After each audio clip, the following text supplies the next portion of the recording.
Le journal du rock de Classique 21. Après avoir été projeté en avant-première au Festival du film de Venise ce week-end, on découvre aujourd'hui la première bande-annonce du documentaire Becoming Led Zeppelin, réalisé par Bernard McMahon. Dans cette vidéo d'une minute qui est mise en ligne d'ailleurs sur notre site classique21.be, vous pourrez voir des extraits de concerts du groupe qui joue Good Times, Bad Times, entrecoupés par des images en noir et blanc d'un Zeppelin. Becoming Led Zeppelin avait été annoncé en 2019 pour célébrer les 50 ans du groupe en 2018.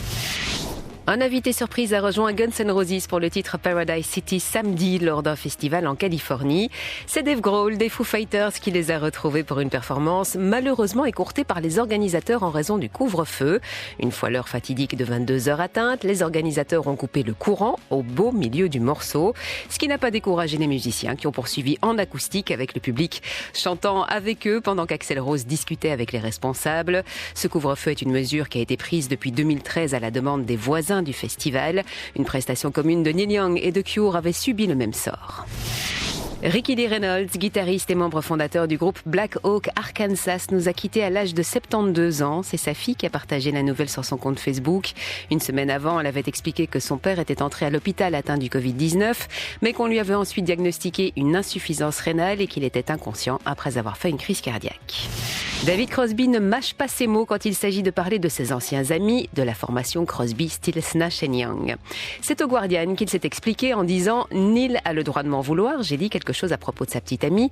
J'ai dit qu'elle était un prédateur, donc ok, il peut être fâché, ça me va. » Bien qu'il admet son erreur, il précise que Neil Young est, je cite, probablement la personne la plus égocentrique, obsédée par son image et égoïste qu'il connaît.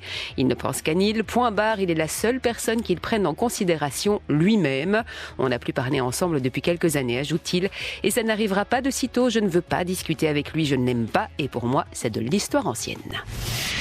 Les retrouvailles des Faces se concrétisent. À la mi-juillet, on apprenait que le groupe, composé entre autres de Ron Wood et de Rod Stewart, était en train d'enregistrer de nouveaux morceaux. Et c'est désormais chose faite puisque 14 titres sont nés depuis leur retrouvaille au mois de juillet, selon le batteur Kenny Jones. Retrouvez le journal du rock sur classique21.be.